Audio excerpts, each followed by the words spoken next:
Hello YouTube, I'm Vince White. I'm an employment attorney on this channel. We answer publicly posted questions from YouTube users, getting folks the answers they need from an employment attorney. We have a question from YouTube user, my other channel, who asks us, really asks me, I don't know why I use the royal we, have you and the client ever decided together to go to trial in hopes of increasing the settlement money? Yes. So I will say this, because our firm maintains a talented trial team, which is a very expensive thing to do, generally speaking, on any case that I think can win and is more likely than not to win, I am pro-trial. In fact, there are people in my firm who criticize me for being too pro-trial for a variety of reasons, like maybe they believe that I don't always make that I'm so pro trial that perhaps I don't properly warn clients of the risks of trial. I think that's what I would call poppycock. I think it's ridiculous. Like, I think that I am very upfront about the risks of trial. Like, I will phrase things like, hey, listen, and I think people who are watching the channel right now may have heard this from me. There are people that I've said this specific thing to because I have a pattern in how I say it, because I've thought long and hard about the right way to say it. But this is what I often say. Hey, listen, I believe, like, I can't give you a probability, but I believe strongly in your case, and I believe the amount of money they're offering you in settlement is unreasonably low. And I believe your case can be won, and I believe that we are the firm to do it. Now, I want to disclose to you that in aggregate, if our firm took every case to trial, our firm would make far more money if you extrapolate out from the data of the cases we have, right, and the choices we make. There's no question in my mind that of our 400, 450 cases per year that we run, if we took them all to trial, our firm would end up vastly more profitable for the year than if we settled those cases. I can explain why. When you're settling, you're hedging for risk. So you're taking less than you might hope to win. When you're settling, you're also dealing with figures. Specifically, the figure that you then hedge down from is what you think is likely to happen if the law is correctly applied. But juries can be wild. And now judges, arbitrators, they can correct that. They can, correct the damages calculation if a jury gets it wrong and makes it too large. But even then, even that correction might often end up higher than what I had thought the client might win if the damages were correctly calculated. Doesn't always happen, and when I'm saying this, there's somebody out there right now watching me say this who's like, oh, I'm definitely going to win more. I know I'm going to win more. I should roll the dice and risk my entire life so I can win more. And, like, slow down. Like, most of the people wrestling with that question in terms of that risk assessment, because it could be your first time wrestling with that kind of question, that kind of risk assessment, I don't want to sound like a donkey, but there's a really good statistical chance that you are not doing well with that choice, right? Most of the people who I speak to who say, like, oh my God, definitely going to lose, got to settle my case. Often those people I say, actually, I love your case and I think we should go to trial. And most of the people are like, no, go to trial, 30 mil, don't take it. Don't take the 2 mil settlement. Don't take the $400,000 settlement. Don't take it. A lot of those people are the people who should never go to trial. Like, it's just, in my experience, extrapolating from the data I have, most plaintiffs are ill-equipped for that kind of risk assessment just because they've never done it before. It's new and fresh, and they're very close to the issue, so they often have a very difficult time understanding the risks in their case. They have a very difficult time understanding that when they talk about certain portions of their case, they might sound like someone who's not entirely accurate, or they might sound like someone who's a bit of an asshole, right? It's not to say they don't have a legitimate case. They do. It's just that it's got some realities tied to it in the fact pattern, in the plaintiff, and the way the plaintiff might testify or might behave, or the background of the plaintiff, or the vibe of the plaintiff. There's a lot of things that can go wrong with the case, even when the case is really good, right? So I'm a bit far afield here, but I'll bring it back around. Listen, I think many plaintiffs are ill-equipped for this decision, so we try to give them multiple viewpoints. And to go back to how I say it to clients, I'll tell them, listen, I think you got a good case, but I want you to know that in aggregate, if we took every case to trial, my firm would make more money. I would be a wealthier man.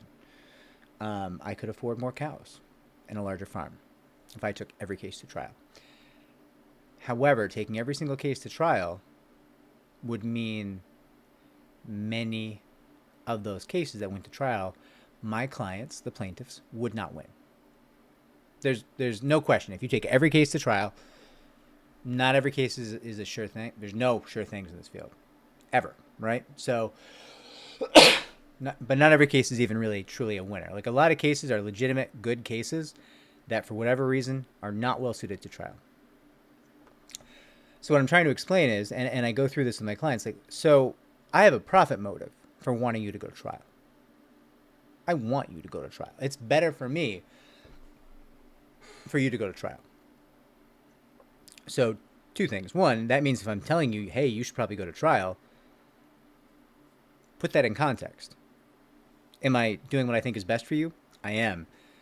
Am I also a human being with a profit motive who might be imperfect and might subconsciously think about the fact that I think your case, if you choose to risk it all, if you choose to roll the dice and go to trial and get the big win or the big loss, right? Like, I might, in my head, be thinking that would be amazing because I think we can win this. And if this client is comfortable with that risk, it's a great risk for our firm to run.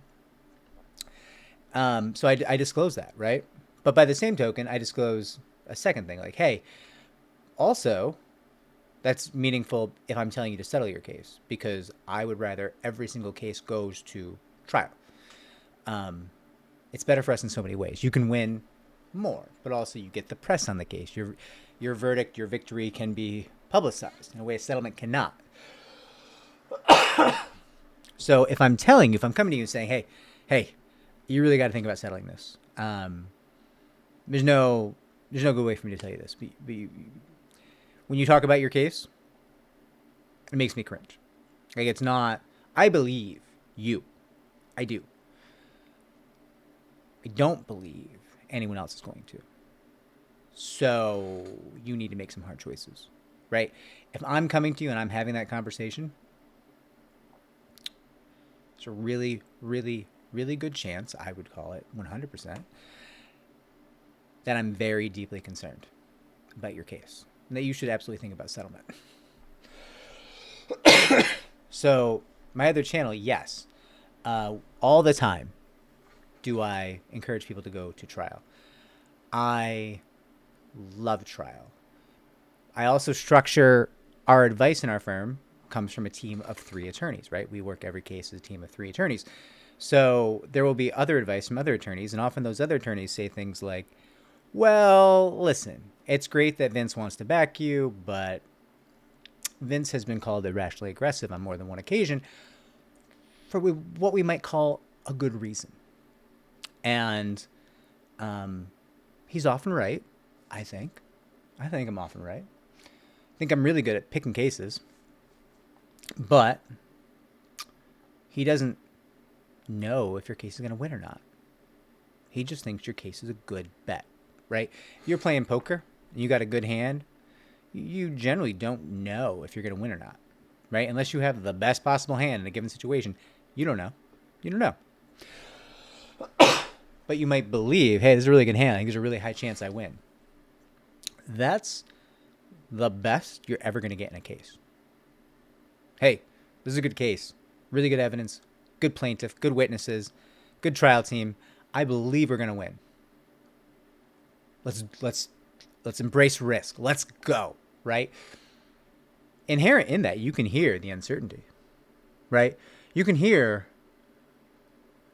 the Moneyball aspect of that, the pot odds aspect, the math, the money sense, right? Like, hey, I want to fund this trial first and foremost because I believe this client. I believe this plaintiff. This plaintiff needs to be vindicated. They deserve their day in court. They deserve their trial. They deserve their win, or at least their opportunity to get their win, to have their case heard by a finder of fact, a judge, a jury, an arbitrator, administrative law judge, whoever it is. They deserve that. But also, smart money swings on this one. Smart money sees the river. Smart money goes all in on this case, which is not the same as, oh yeah, we're getting paid on this. That's not ever a feeling, right? It's never a feeling that I have. I'm never, ever going to a case saying, trial-wise, like, there's a lot of cases you take the case, you're like, oh yeah, I'm getting a fat settlement here. There's no question. I know the attorney on the other side. I know the fact pattern. I know the client's got the client on the other side, the defendant has money and they're reputation conscious, and they're just going to be begging to cut a check. Like, I'll know there's certain cases you just know, oh yeah, we're getting a settlement. Unless the client wants more, right? Like, you know, you're going to get a great settlement offer. You don't know if your client's going to take it, right? Like, you might have a case where the $800,000, the other side might come with $600,000. Your client might say, roll the dice. I want 30 mil, right? And then you're just rolling the dice for what you think is probably at most a $200,000 bump in pay. So you're risking $600K for $200K, essentially. And your client just has unreasonable expectations, and they're going to be mad at you no matter what, because you're not going to win them 30 mil because that would have taken them 90 years to earn, right? Yeah, there's emotionals. There's potentially punitives. Yes, you're not going to get 30 mil. Just statistically speaking, that's the 1/100th of 1% of cases in this field. This is going very long, and I don't think it's a well-organized answer, but I do think it's talking around a topic that is essentially what you're asking. Do we encourage people to go to trial? Yes. With full disclosure, with transparency that we want them to go to trial. It's very hard. The core of what I'm saying here is this. The firm gets many cases, and in aggregate, we're going to end up doing great. Most plaintiffs get one case ever in their life, and that makes it more difficult to risk going to trial, embracing all the risk on that one case. That's the core of what I'm saying here. So it's very easy for me to say, let's do trial. Let's go. Put the trial team to work. They're lazy anyway. Not really. You guys are great. Not calling you lazy. I do wish you did more trials, but that's not your fault. The client settle. I get it. And generally there's a reason why the settlement rate in this field is, more than 98% of the cases in this field resolve without trial. That should tell you something. It's even higher for our firm, and we are pro-trial. We want trial. I go through protracted periods of time where I don't get to use our trial team. That bothers me because they're expensive, and I want them doing the things that make me money and helping people, but you got to do what's good for the client. There are certainly firms that are not as prone to trial as I am. There's also attorneys in our firm who are more conservative with their advice, and clients sometimes don't like that advice. It doesn't make it bad advice, right? Like if somebody in our firm comes to somebody and says, hey, I'm a little worried about X, Y, and Z in your case. So although I think Vince is happy to back you for trial, you should honestly think about settling this case. And I'll get nasty emails from people saying, oh, so-and-so told me I had to settle because I'm a liar. Well, let me look at the email. No.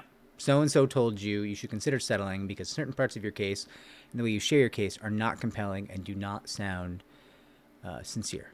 And that is a big risk for you. It's a giant risk factor if you go to trial and so-and-so is worried you might be throwing away a fat pile of cash because you don't really understand the risks and you don't understand how you come off. That is good and valuable advice, even if I don't fully agree with it, right? If I'm here and I'm saying, no, I believe you. I think it's amazing. That doesn't mean, right? If the way you share your story gives me chills, right? Like, great. That's how I feel about it. I am but one human and a deeply flawed one at that. So getting advice from multiple experienced employment attorneys within our firm has value even when they disagree with me. And you can use that triangulation of advice from the 3 attorneys working on your case to make a well-informed decision. That's my perspective. If this was helpful, like, subscribe, comment down below, share the channel so that it may grow. Comment down below. Let me know what you think of all this. Take care.